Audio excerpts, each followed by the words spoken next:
Hey, folks. I know a bunch of you are joining. We're going to do the same ritual. We're going to wait till 7:05 or 7:04 and a half, and we'll just be muted and staring at you for the next 5 minutes. So grab a Coke or a drink or an adult beverage, because you've noticed that we've changed our backgrounds. So we'll be back here in about 5 minutes to get started.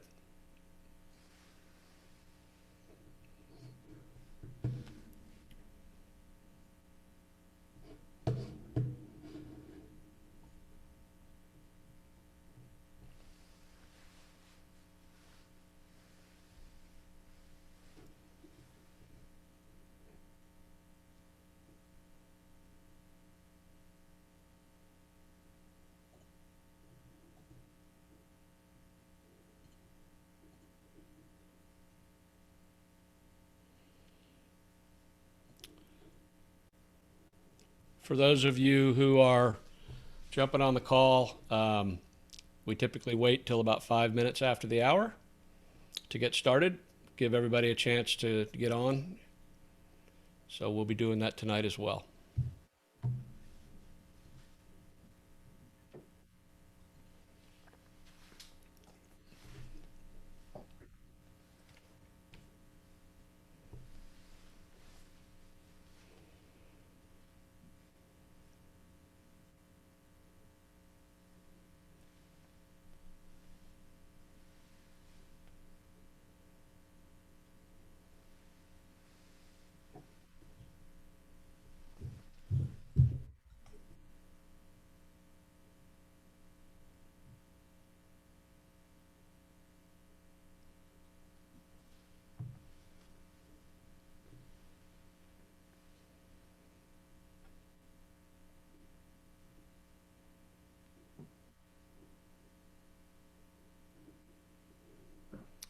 If you're just jumping on, we got a couple more minutes. I have 7:03 by my watch, and we're going to start here in about a minute or two.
Okay, why don't we go ahead and get started?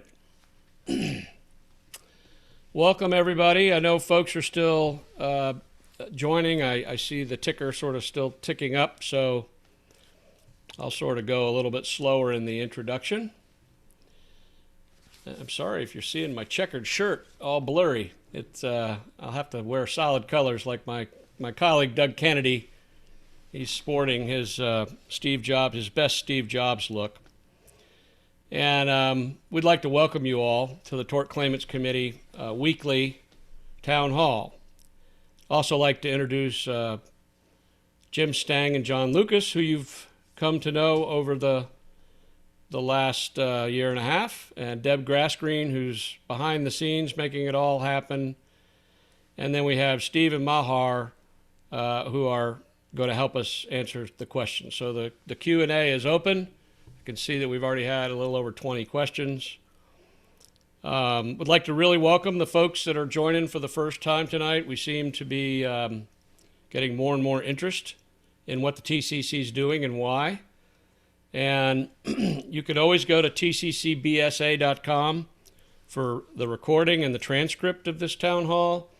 And then we put lots and lots of information that's up there. We're going to be doing these every Thursday until we tell you otherwise. And then if you have questions, specific questions, you can do BSA survivors at pszjlaw.com. So, Doug, you want to take us through what we're going to try to cover tonight? Yeah, good evening, everyone. And I just want to reiterate that if this is your first time, we do have question and answers. Then we have a couple of attorneys that are handling those. But please remember, they can't address specific issues related to your case. They can deal with sort of the higher level bankruptcy issues, but please consult your attorney if you have one for individual questions.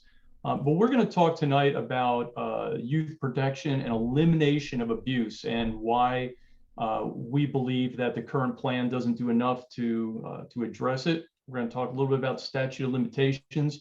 We're going to spend time talking about voting because the ballots are on their way out. Also, we're going to continue to have our town hall meetings every Thursday. So we'll send out notices and we'll post notices.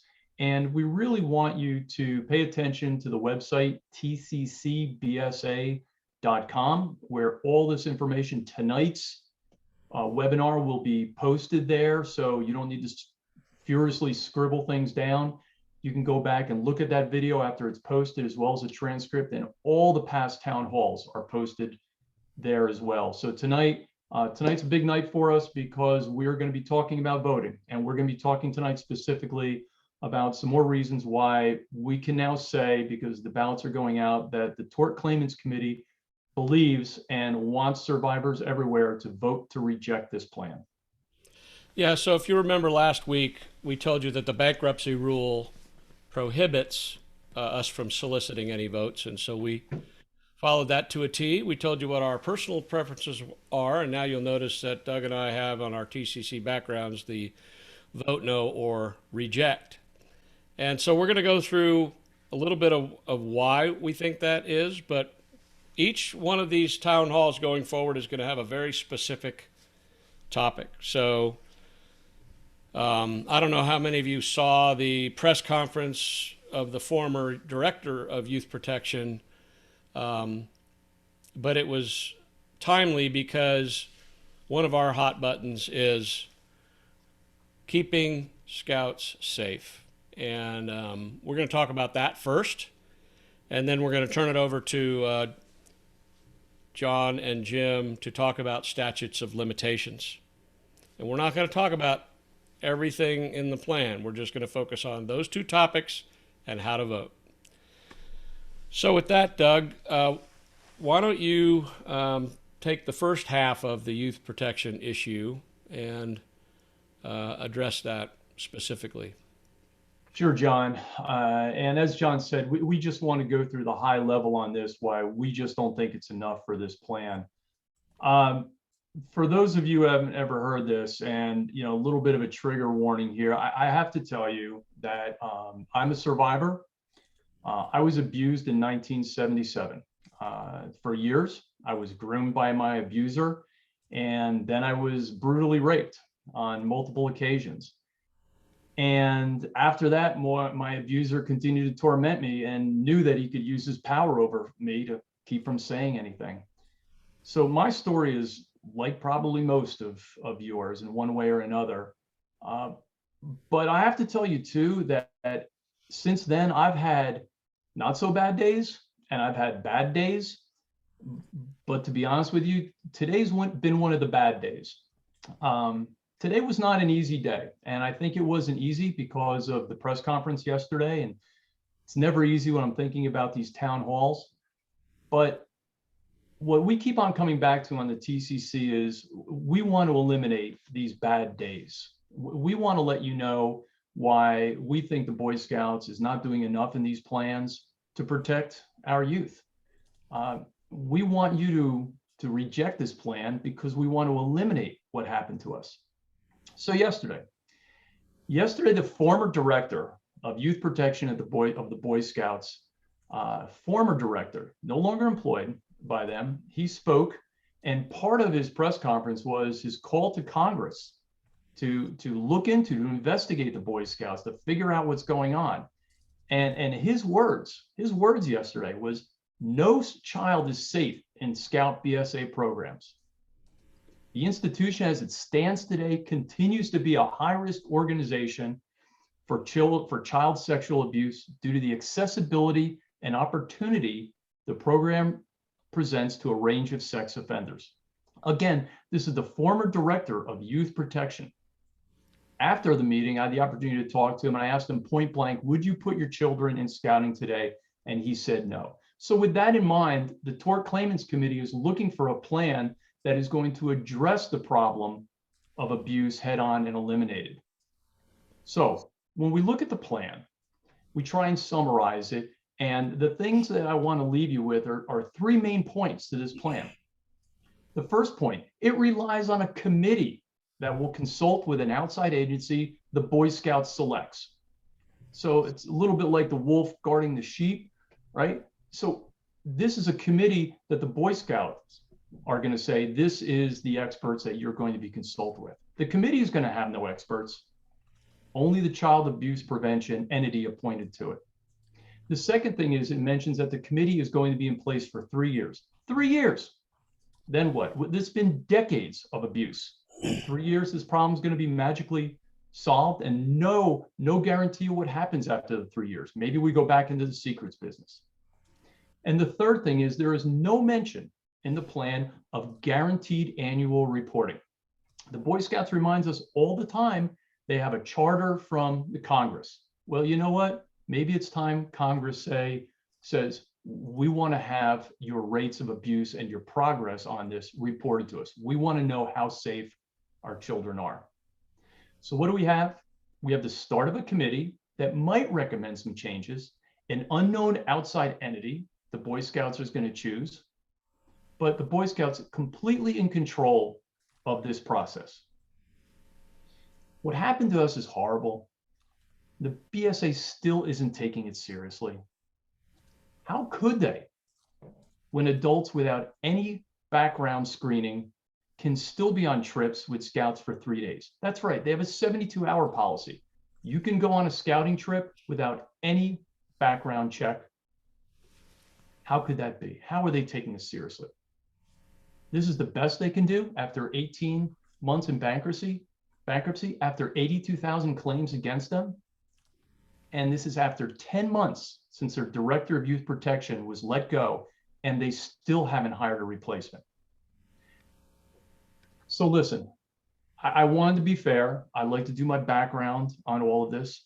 So last night I took the youth protection training. It's an online training. Anybody can go to it right now and sign up. And I sat there last night and I took the training, and just a couple things I want to share with you guys. And let's keep in mind now that the Boy Scouts continues to hold this out to be an incredible training. Here's the first thing. It takes 72 minutes. That's not my time. That's what the Boy Scouts says that it takes. It says right on there, it's going to take 72 minutes long. 72 minutes, and adults are required to take it once every 2 years. So that breaks down to a little over a half an hour a year that they think is fair for adults to be trained in youth protection. I don't know about you, but I think I'm worth a whole lot more, and my kids are worth a whole lot more than on average about a half an hour a year. But as I was taking it, within the first few minutes, they had an expert on there. His name was Victor Veith, and I'm probably getting his name wrong. But he said, on this training, Victor Veith said, most people won't report when they suspect abuse. That's right, the BSA's own training and an expert on it says most people won't report what happened to us. And then I'm thinking, why is this name familiar? Victor Veith. And then I remember he was standing next to Michael Johnson, the former director of youth protection for the Boy Scouts. He was standing next to him yesterday. And in this press conference, what he said was, he said, Mike, it was a good day when the Scouts hired you, and now the Scouts is headed in another direction. Their own expert on their youth protection training is said yesterday, now the Scouts is headed in the wrong direction. I could go on, but the bottom line here is that the committee that's going to be created as part of this plan, we don't believe is going to change things, and it's a reason why we should object, why we need to reject this. And as I sat there taking this training yesterday, I also want you to know one other thing. The training's made up of a series of modules, and you're not allowed to take the final exam to be certified in youth training. It's a whopping 25 questions to show that I now am trained in youth protection. You can't take the final exam until you take all the other modules. Well, guess what? Yesterday, I took the training, and by accident, I managed to skip one of the modules. And you probably can't see this, but I was allowed to take the final exam without completing the whole course, and I passed it. So the Boy Scouts' own training allows people to just take a 25-question multiple choice exam without sitting through all of it. There's no way that we can accept a plan that's so weak that relies on things like this. Thanks, Doug.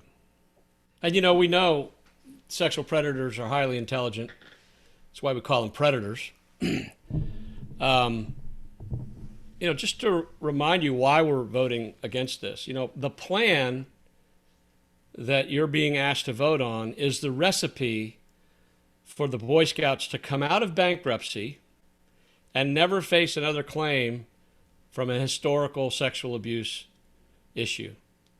And so if it doesn't say it in this document, they don't have to do it. And yeah, John, and let me mention something that's really critical to this that the TCC has been demanding from the beginning, and we're going to continue to demand, and that is not only third-party intervention and oversight of the Boy Scouts, but also public reporting. And we're going to request public reporting to Congress as part of them keeping their charter on an annual basis, so the public knows exactly whether or not abuse is being eliminated in the Boy Scouts. yeah, I mean, you guys have heard me tell my story, but I was abused between 1973 and really late 72 and 74 at the peak of when most of the abuse was taking place. And my abuser had unfettered access to me for 3 years, probably over 200 times. You name it, he did it. And you know, we've got this topic of the IV files, and I just want to read to you this couple of words of the first sentence.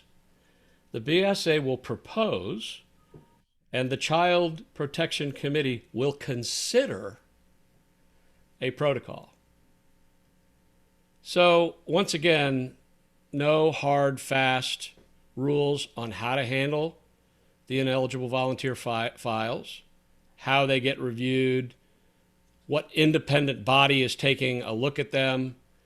You know, we've been asking for discovery on these files for 19 months and they haven't been produced. And it's just one, you know, obfuscation after another. And when I think about my job on the TCC, it's to protect the current and next generation of Scouts. If you look at the data, there's over 18,000 claims of the 82,000 claims that happened after youth protection was in place. That's 22%, folks. That's pretty bad. And so the reason we put this on the top of the list is because you told us in many cases this is more important than the money. Now the money is important, but we're going to make a big deal out of this, and it's the big reason that we'd like you to vote no. So with that, I'd like to turn it over to Jim and John Lucas to talk about statutes of limitations. You're still muted, Jim. John Lucas, before we start, I was looking at the Q&A and I saw a comment there that I've seen before and that I've seen in some emails.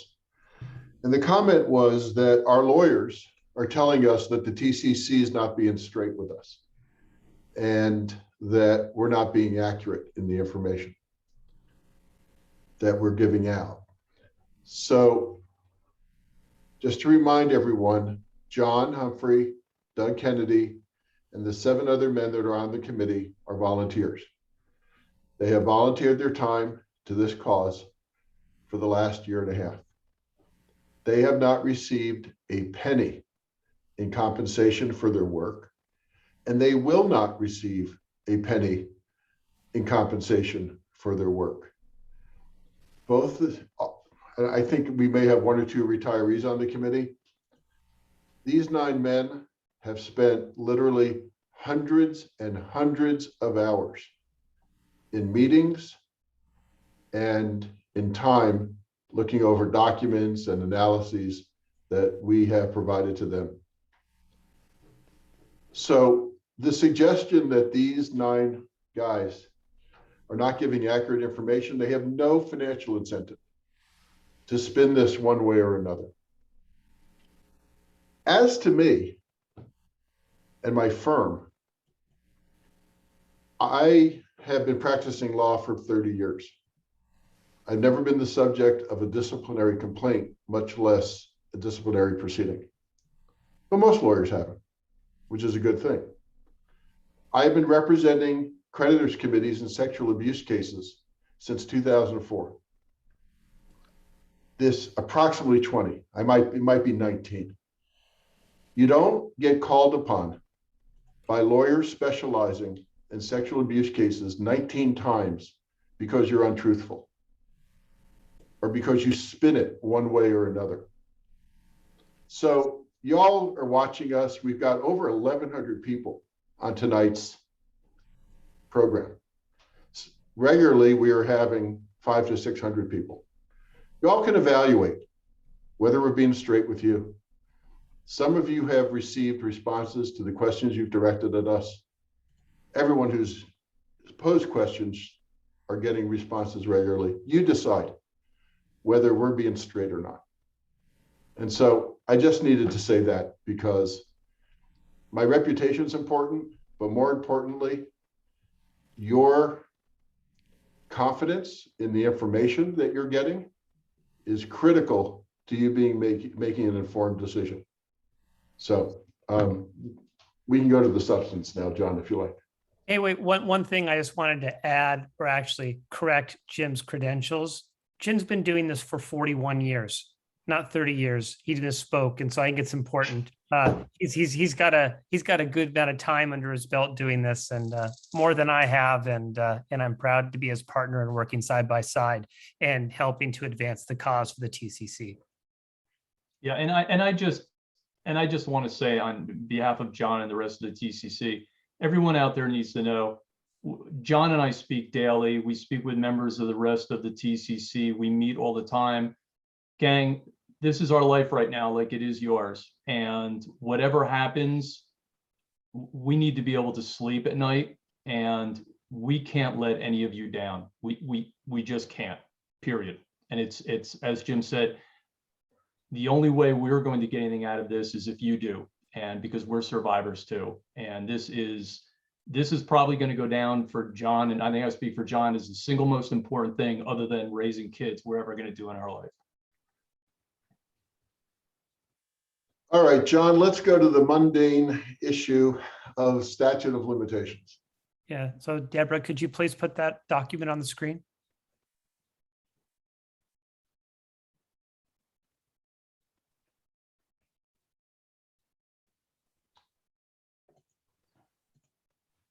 Okay, there we go.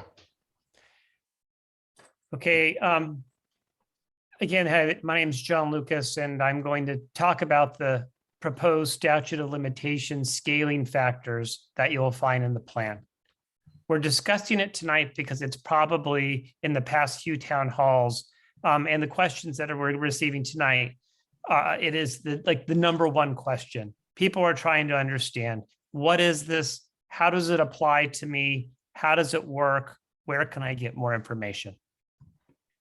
And so one thing that I will say right off the bat is that we're not going to be able to answer everybody's questions with respect to statute of limitation scaling factors. While there's a law for a particular state or other location or a territory, it's really driven by the facts of your case. When were you born? When were you abused? And when did you sort of find out? And it's very, very, very fact determinative. But there are some sort of bright line type contours that we could try to describe to you to let you know sort of where they are. So what is the statute of limitation?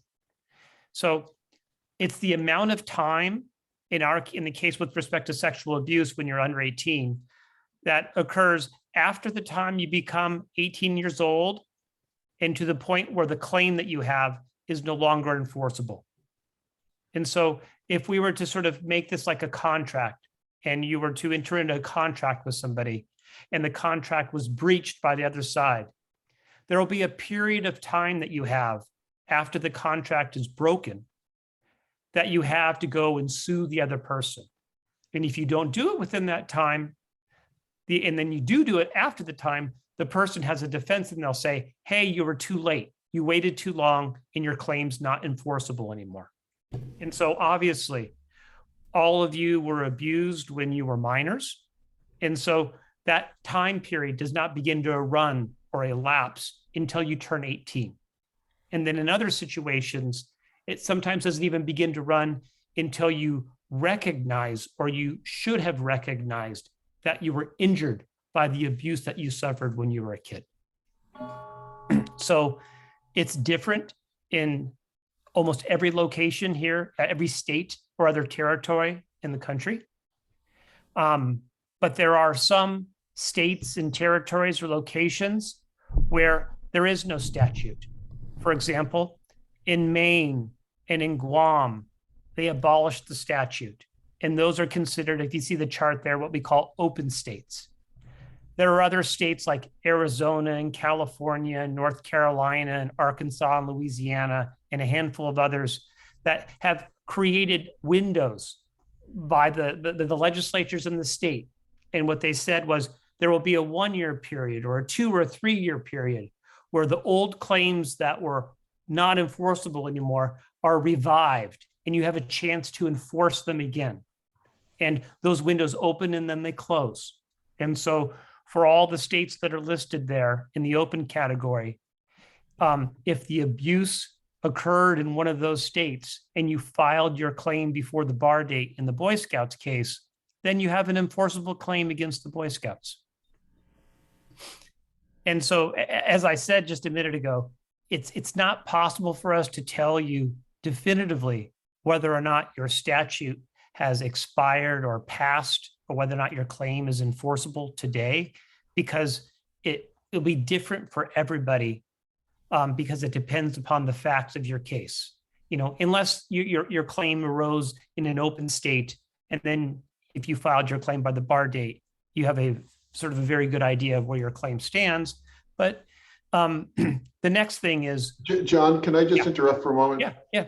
As you said, windows open, windows close. So we have under open New York. So the New York statute of limitations window closed. August 13th of 2021. Thank you. So if you did not sue your local council by that date, and you wanted to sue that local council today, you always consult your attorney. But I think the general rule would be, you can't do that successfully. The window is still open in New Jersey, though I think it's closing very soon. In California, I believe there's at least another year left.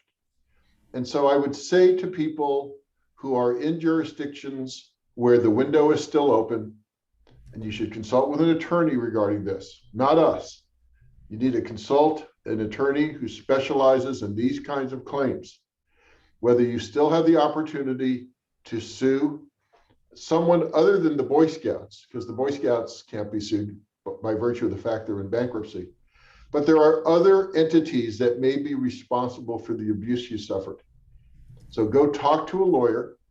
And if you have the opportunity to still file a claim within the statute of limitations, you and that lawyer will make a decision, you and your lawyer, not necessarily the first one you talk to, but you and an attorney can make the decision whether you want to proceed. But I just want to make clear that for people who still want to enforce their rights against third parties, this list of states that we have under open, some of them have closed. But if you filed your claim in the Boy Scout case these states would not have a statute of limitations bar. Yeah. And Jim, I want to sort of clarify something you said, and I'm going to use California as an example. The window in California goes all through the end of next year. So through December of 2022. And so some people might be saying, well, I need to go file my case today. And I would not be surprised if your counsel came back to you and said, hey, hold your horses. I don't necessarily need to file my action today because, we don't know exactly what's going to happen with the Boy Scout case. It costs money and other expenses and other resources to file your claim.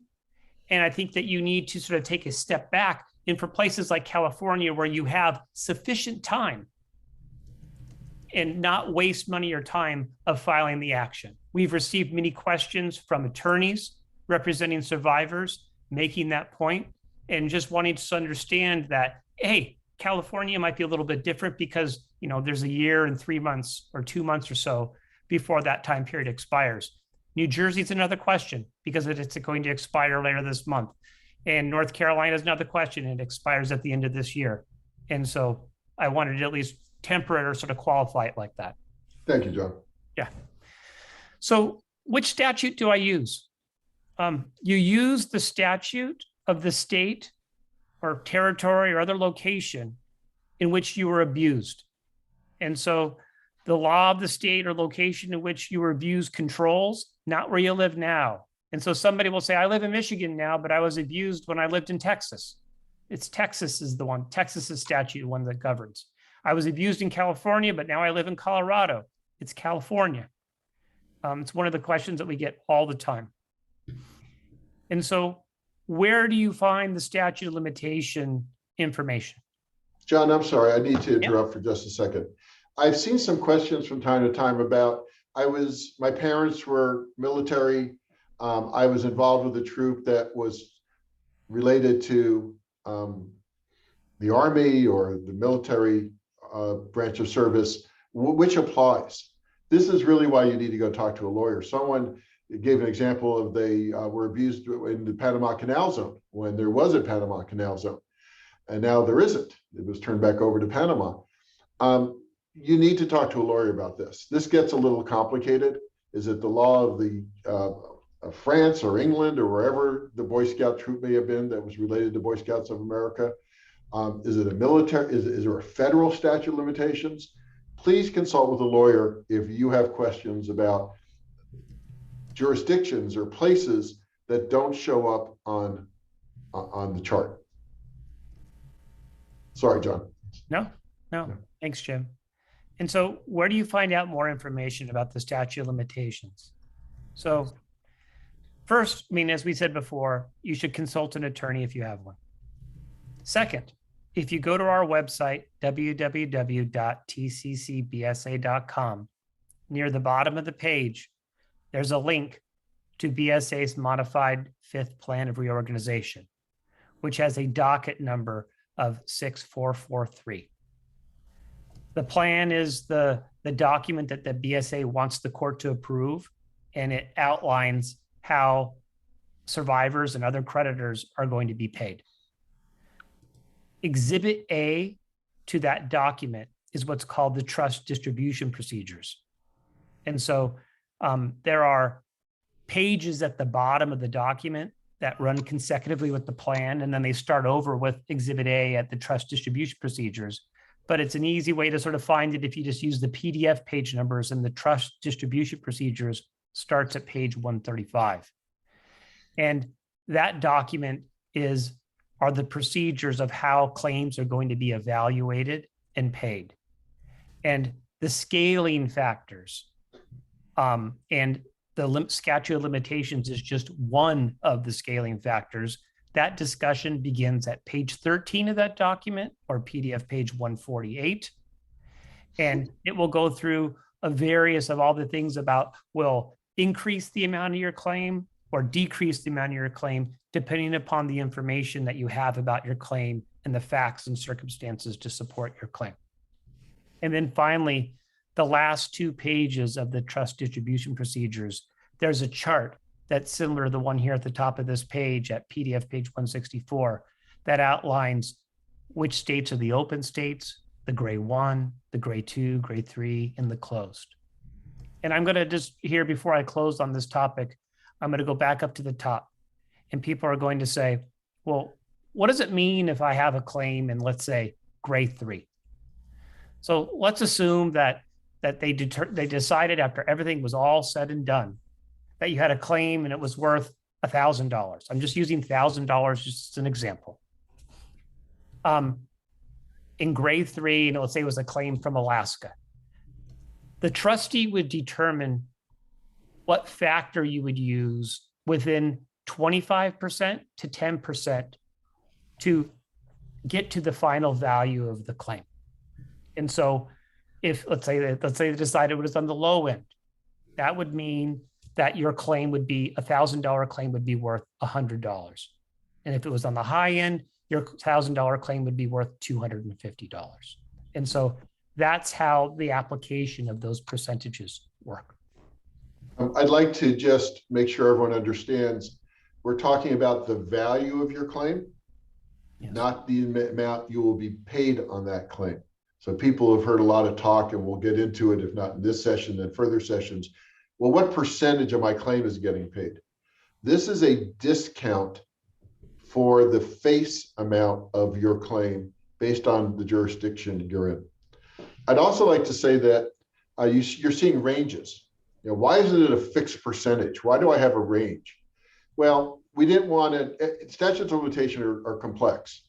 And we and the other plaintiff representatives, including people from the coalition, sat down and said, well, we've got to put this into some buckets just to make this workable. And so through discussion with the coalition representatives, the future claims representative, and the Boy Scouts, we came up with these buckets, if you will.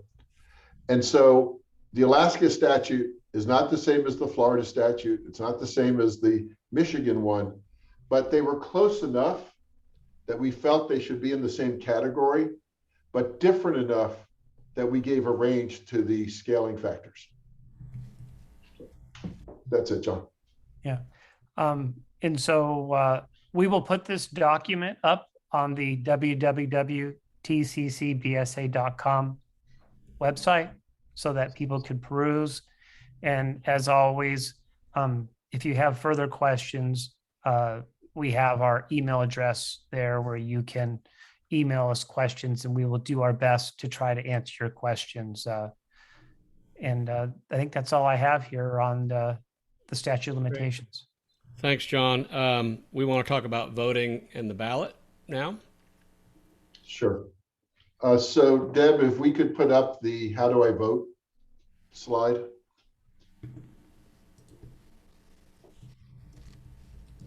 Thank you. So there are essentially two ways that your vote is communicated to the court. One way is through the master ballot, and the other way is through an individual ballot. So let's start with the master ballot. Your solicitation package is probably just going into the mail today. I don't know when it's going to be received, probably a few days. So you haven't had unless you've gone on the website, you haven't seen this ballot. It's what, John, almost over 20 pages? The individual ballots are 22 pages. Okay. So in an effort to try to maybe save some trees, the parties decided that people who are represented by attorneys could decide for themselves whether they wanted to communicate their vote through their attorney or do it individually. And there was a process that occurred a few months ago where your attorney was contacted to say, do you want to be the vehicle for getting this vote communicated to the court? Or is your client going to be the person who communicates it with the court? And I say court, there's actually a company, Omni, that's going to collect the ballots, but it eventually finds its way to the judge in terms of a report on how the voting came out. So if you are represented by an attorney and your attorney indicated to Omni and the debtor that your attorney was going to tabulate your vote, then your attorney is getting the solicitation package and will communicate it to you without a ballot. You'll get the plan, you'll get the disclosure statement, you'll get our letter urging you to vote no, but your package from your attorney will not have a ballot in it. That doesn't mean you don't vote. You do vote, but you have to be in touch with your lawyer to tell your lawyer how you want to vote. And then it is up to your lawyer to take an Excel spreadsheet and mark, did you vote to accept? Did you vote no? And did you vote to take the $3,500 distribution? We'll get to that in a moment. But that's what you have to communicate to your attorney. A lot of you said, don't communicate with me, BSA. Communicate through my lawyer. So that's where this master ballot concept came from. But I want you to understand that this does not take away from you your decision-making power. Your attorney is simply recording what you want to do. And in fact, the court is requiring that attached to the master ballot that your attorney will be submitting will be a log indicating how the attorney communicated with you to confirm that there's a trail, if you will, to make sure these votes are accurate, the master ballot's accurate. We urge you to communicate your vote to your attorney in some documented form. Email is fine. Keep a copy of the email so that you can be sure when the master ballot is produced that the vote reflects what you told your attorney to do. Now, some people may say, I'm not making this decision. I want my attorney to make the decision. That is different than tabulating the vote. This is Attorney Jim, you decide for me whether I should accept or not accept. If you do that, and you're allowed to do that, if you do that, your attorney is going to ask you for something called a power of attorney, which means that you have given the attorney the power to make this decision for you. And that power of attorney has to be attached to the master ballot as well. And Jim, I think it's important. A power of attorney is an agreement basically between the survivor and the attorney that is written and signed by the survivor. You can't just say okay in an email or have the attorney send you an email, say something like, I'm going to have vote yes unless I hear otherwise from you. You need to have signed something giving that power to the attorney. Right. Now, we have heard from some people, some attorneys, they're using powers of attorney even in this role as simply tabulating the vote. We're not trying to get in between you and your lawyer. We're not telling you to tear up a power of attorney that you may have already executed. We just want you to know that when it's a master ballot, that the attorney is either tabulating your vote, which you should document by a written instruction to your lawyer, or you have given the attorney the power to make the decision for you, and giving him or her that power will require a separate power of attorney. So if your attorney is not responding to your inquiry regarding the voting, you are allowed to cast your own ballot. You don't, and we're not telling you you shouldn't use the master ballot approach, but if you're not having that communication, which we hope you do in fact have, you're not kept out of the voting process.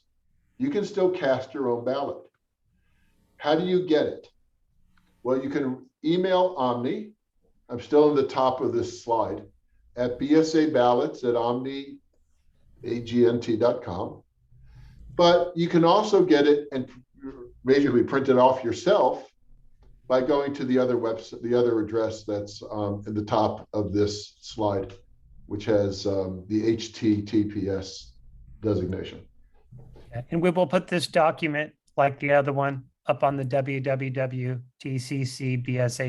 website, so that you don't have to scramble to write all this stuff down. But the link to print out blank copies of ballots is supposed to be live tomorrow under the plan and solicitation tab under the BSA website at Omni. Right. So if you're using the master ballot, you need to communicate whether you are voting no per our recommendation or yes. And you have to tell your attorney whether or not you want to make the $3,500 election. So suppose you don't have an attorney, or you've decided you want to vote on your own. You can download the ballot. It's what those two highlighted blue addresses give you access to. And I'm now in this section that says individual ballots. And again, you vote to reject or accept the plan. Our recommendation is to reject. If you want to make the $3,500 election, you check the box. If you do not make the $3,500 election, don't check the box. Leave it blank. Don't write no. Check the box if you want it. Leave it blank if you don't. And then finally, there is a request that you, if you don't want to grant certain releases of non-abuse claims against the Boy Scouts, then you can opt out and not give the release. And that's number 3, where it says if you have other claims against BSA. Other claims means non-abuse claims. And you don't want to give BSA's directors and officers a release for that. You have to opt out. I think in almost every case, you probably don't have rights for other claims against BSA. And whether you'd leave that, there's no reason to check that. But again, that's something you have to decide. Yeah, you do have to decide. You should consult with your attorney. But if you don't know, then check the box and opt out. There's nothing that's going to restrict your rights, restrict the payments that you're going to receive or anything. Out of an abundance of caution, opt out. It's the easiest thing to do. Okay. Okay, So, we're at about John, 7. John, just one more thing. You have to fill out all the information on the ballot, folks. If the information is not complete, your ballot may not be counted. And you've got to sign it. Find the signature line, sign it. If it's not signed, it's not going to count. And the other thing that's most important, it has to be received by 4 p.m. Eastern on December 14th. If you put it in the mail slot on December 14th, there's a very strong possibility your vote will not be counted. So give yourself, we all know it's going to be holiday time, holiday season. We're hearing reports that the Postal Service is cutting back on service because of it is. Do not delay this to the last minute if you can make your decision so that beforehand. Yeah. We want you to be fully informed, but this December 14th deadline is a hard deadline. So fill it out, complete the information, and sign it. Yeah, and so Jim just went through a lot, but we have some sample pages here of the ballot. So this is page 3 from the ballot, and it has the claim amount in there of $1. That's just a nominal amount.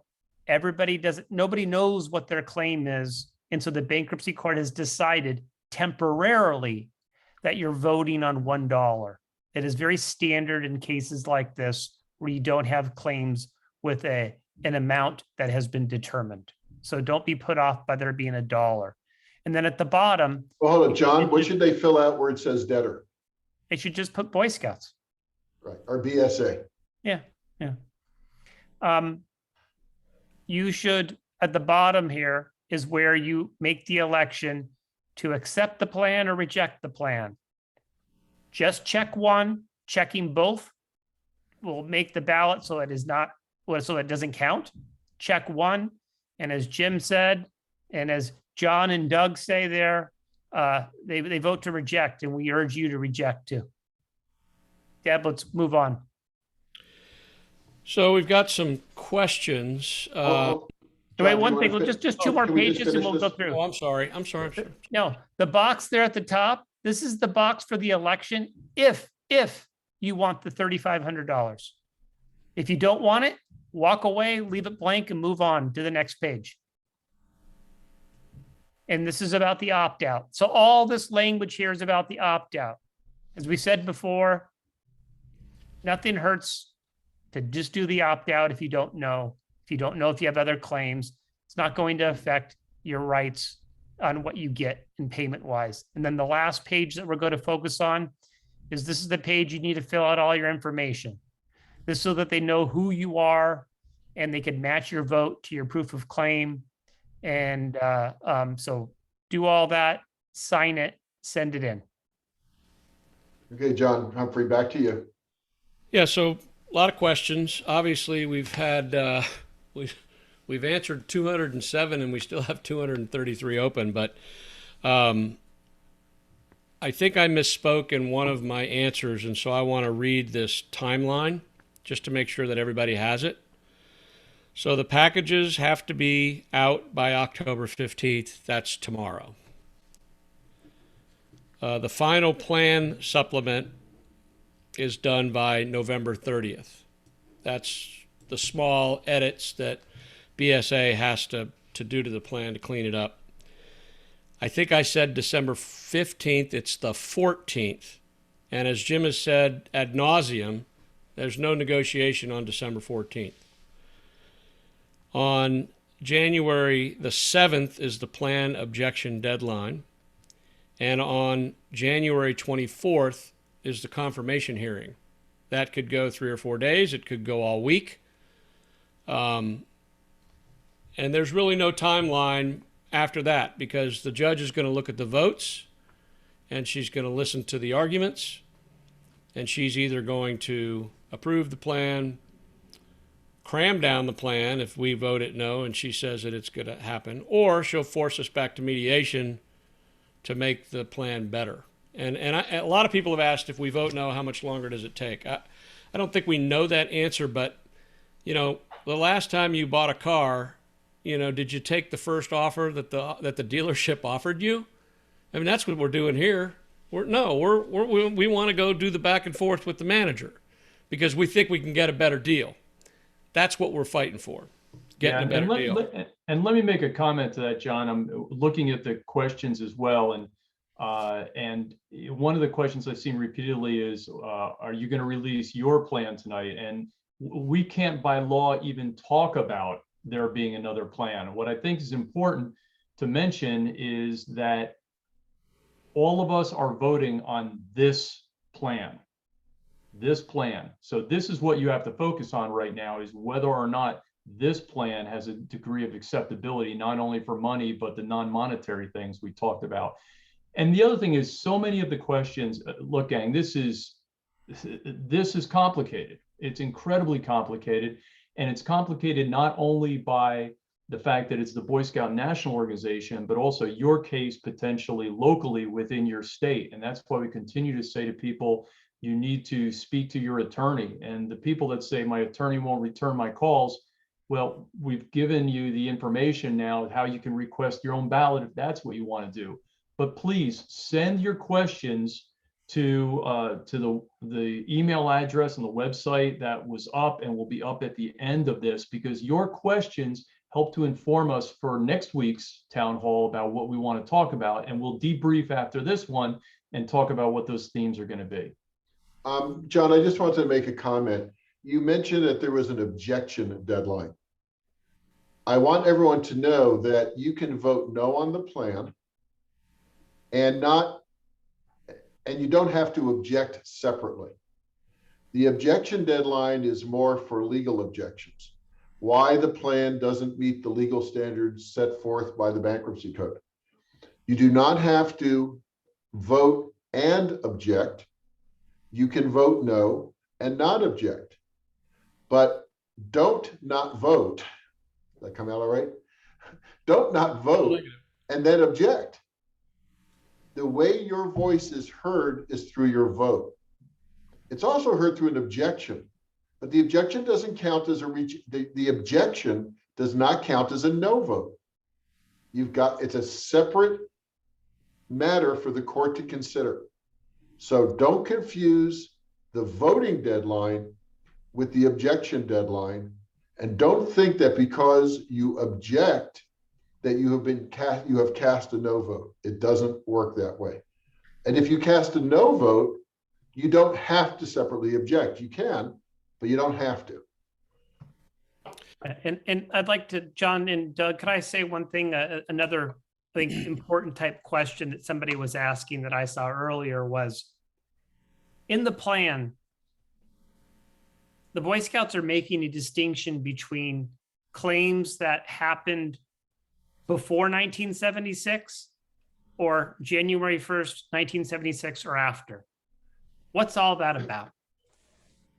So what's that about? What that is about is following, is that if you were abused on January 1st, 1976, or any time thereafter through the time that the Boy Scouts filed for bankruptcy,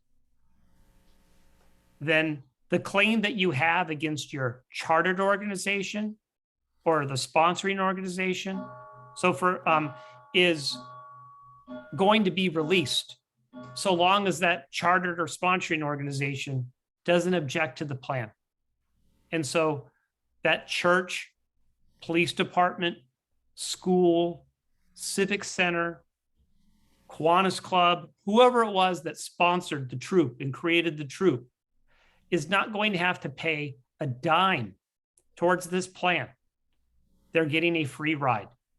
And this is one of the many reasons that the TCC is objecting to the plan, is because we believe that in addition to the Boy Scouts and the local councils, that everybody that was part of or responsible for the abuse that occurred to all 82,200 of you, they are required to pay something and not just stand down and be quiet and let BSA sort of move forward and go forward with its plan. That's why the TCC here is saying no, is because we're wanting everybody to be responsible and to pay in towards this plan. And to be clear, because we're accused of not giving you the whole story, those organizations that John just mentioned for the abuse claims after January 176 are kicking in their insurance policies. Now, they didn't pay for those insurance policies. BSA did. If they did pay for their insurance policies, it was part of a larger insurance program they had. But they're not taking any money and putting it into the pot. They're only assigning their insurance. And there may not be an agreement with their insurance company to pay anything. So what they're doing is giving the settlement trust the right to pursue the insurance company, but with the exception of the Church of Latter-day Saints, which has a proposed settlement, not one of those charter organizations has a binding agreement with the BSA to put a dime into the settlement trust.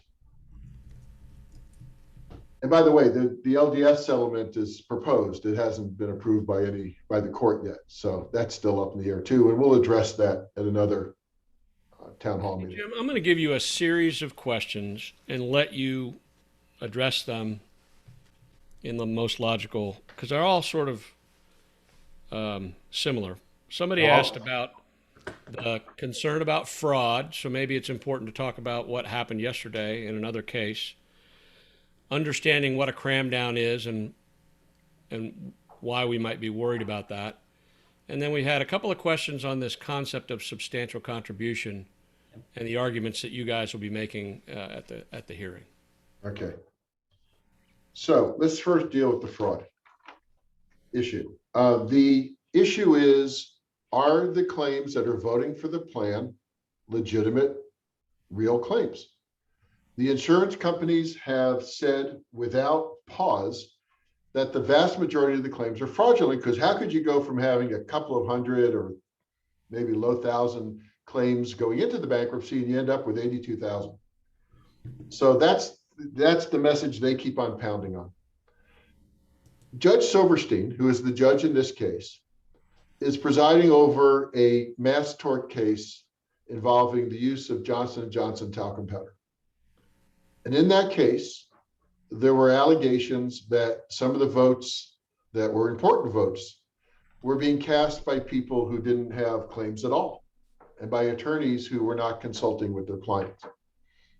And she ruled yesterday that a particular block of claims would not be votes would not be counted because of, well, would not be counted. She is very, very concerned about the integrity of the voting process, which is why she required that for those of you who've decided to let your attorneys make the decision on whether or not you should accept or reject, there be a power of attorney attached to the ballot, the master ballot. And for those of you that are letting your lawyer simply tabulate the vote, that there be a log kept attached to the master ballot as to the communications that you've had with your attorney. Now, we don't have a form of that log. I don't know that it will reflect every conversation you've had, but it will document that you've communicated your vote to your attorney. So integrity of the vote is important. In this other case I'm referring to, literally the difference between the plan being accepted and the plan being rejected or not having sufficient acceptances was, I believe, 4 to 5 percentage points. So this is really, the integrity is really important. This judge is very, very concerned about it. Omni will produce something called a voting report after the voting deadline. And people will have the chance to review that report, kick the tires on it, and challenge it if there is a basis for challenging it. You don't just challenge it because you don't like the outcome, you challenge it because something seems rotten in Denmark. Yeah, there have been pleadings filed by some of the insurance companies that have raised questions about the legitimacy of some voting. The concrete evidence, frankly, is not enough to, as we say, sometimes move the needle. But there is ongoing proceedings in the court to investigate the validity and authenticity of claims. But this is not resolved yet. We'll have to see how the voting report comes in. Hey, Jim, we said this last time. In any bankruptcy case that's this big, where there are literally tens of thousands of claims, there's always a few bad eggs here. And there'll be some people that submit some faulty claims. But we just want you to know that from the TCC, that we believe you and that your claims are valid, and that's why we're here fighting for more, because we believe in the survivors and making sure that their voices are heard. So the next thing, should I go to cram down, John? Yeah. Okay, cram down. Creditors are put into classes under the plan. The survivor class in this plan is class 8. And the court, amongst lots of other things, looks at how did the class vote? Did it vote yes? Did it vote no? In order for the Boy Scouts to have their plan approved, they must have at least 66% of the creditors voting vote yes. Because remember that dollar that John talked about on the ballot? It's 66% of the people voting, not of the entire group, of the people voting have to vote yes. We are still discussing whether the people who elect $3,500 should be counted in that group or not. That's a bit of a side issue. But if you don't get the 66% for class 8, which is the survivor class, can the court still approve the plan? We're not the only creditors in the case. JP Morgan holds a security interest and mortgage on the high adventure facilities. There are trade creditors who sold goods and services to the Boy Scouts that were not paid, that are another class of creditors. So if the survivor class votes no, the court can still approve the plan. And the process of essentially ignoring the no vote is called cram down. The court can cram down on the survivor class that has not met the 66% threshold and approve the plan. And that's because Some creditors are supporting it. The trade creditors are likely to support it. JP Morgan is supporting it. And so given that support from some other voices, although relatively minor voices, we all know why the Boy Scouts filed, right? It wasn't because of JP Morgan. It wasn't because a uniform vendor didn't get paid for some merit badges. It was about you. So would she cram down and force the acceptance of this plan if there isn't at least 66% support? And the answer is she can technically do it. She can legally do it. But I've been involved in almost every sexual abuse oriented Chapter 11 case filed in the United States. Not every single one, but most of them. And I followed all the others. No judge has ever confirmed a reorganization plan over a group of sexual abuse survivors who didn't at least meet the 66%. There's never been a cram down on the survivors of a sexual abuse case, ever. So would Judge Silverstein do it? I don't know. But in order for the cram down scenario to occur, at least 34% of the people have to vote no, right? 66% have to vote yes. So if 40% of the people vote no, you don't have that margin. So that's what cram down is. It's a process by which the court approves a plan over the survivors if that class has not achieved at least a 66% vote. So we don't think that's going to happen. The last thing, last John, question. Substantial contribution? Yeah, let's do that. And then I think we're going to have to wrap. We'll have to Okay. wrap. So we know that the Boy Scouts are not the only people who are benefiting from this plan. The local councils are benefiting because they are proposing a deal that gets them released of all of their liability for the abuse you suffered. Chartered organizations, as John pointed out, for at least the post-January 176 abuse, are getting released under this plan, and they haven't filed bankruptcy, and the local councils haven't filed bankruptcy. So there are provisions in this plan which help entities who are responsible for your abuse who haven't filed bankruptcy. How do they do that? How do they ride those coattails? Well, there are certain legal requirements to make them eligible to do so. But what they have to do once they're eligible for the bankruptcy court's order to protect them is to make a substantial contribution towards the payment of the claims. So what is substantial? Is it in the eyes of the beholder? Well, it depends a little bit on how many people support the plan. If only 66.6% of the people who vote support the plan, that substantial contribution is going to be a lot more substantial than if 99% of the people support the plan. So what we're focused on at the TCC is how much can the local councils pay? Are they paying a substantial amount when you look at their own assets? The answer is no, they're not. Are they paying enough given the liabilities that they are facing, the claims they're facing? No, they're not. And so we were challenging whether the local councils who are trying to ride the coattails of the Boy Scouts in this plan are making enough of a contribution so that they can get off the amount of money they owe. And the same is true for the charters, which, as we told you, aren't paying a dime. They're simply saying, here's our insurance policy, go chase our insurance carriers. Hey, So the reason I think it's important is regardless of the vote, we think there's a legal problem with this plan that doesn't meet some of the thresholds that are set by the bankruptcy law. Is that correct? Right, that's correct. And hey, John, Mahar told me that there was a little bit of follow-up about my before 76, after 76 discussion. So under the plan, if you were abused January 1st, 1976 or thereafter, your sponsoring organization that set up your troop is getting a release. So I think the questions were, well, what if I was abused in 1970 or 1968, before 1976? Your sponsor is not getting a release under the plan.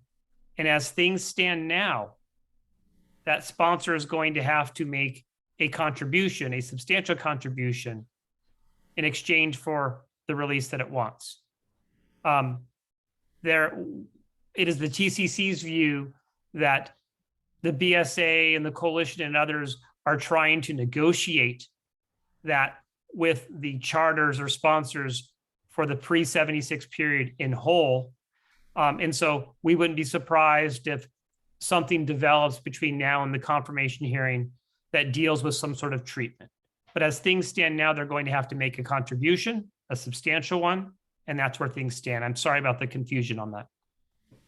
Okay, guys. We're kind of at time. Doug, you want to put a wrap on some of your Well, thoughts? the only thing I want to say is, again, we went over a lot tonight, gang, and I can guarantee you one thing. Next week, we're going to go over voting again. We're going to read your email, and we're going to talk about the question and answer tonight, and we're going to try and address whatever is most topical. So we'll be back again next Thursday night, and please reach out to your attorneys. And likewise, if your attorney has gone missing in action, please email us and let us know about that as well. I had somebody ask me about how to amend a claim. TCCBSA.com has a link to the Omni site where you can do that. The BSA survivors at pscjlaw.com is a great place to put questions. We've gotten a lot of your feedback tonight, and that will drive what we focus on next week. So yeah, hang in there. Yeah, John, I just want to say thanks to everybody. I mean, we had over 1,000 people on tonight, and there's a lot of strength. There's a lot of strength in those 1,100 people, and John and I feel that strength, and other members of the TCC are watching tonight as well. So really appreciate everyone staying strong and being informed by this. Yep. And please pass on to anyone you know who has an abuse claim that these forms are occurring, and hopefully you're finding them useful and accurate, because this is how we communicate with you and how you communicate with us. Okay, folks, hang in there. Be well. Be nice to each other. Have a great evening. Thank you. Thank you.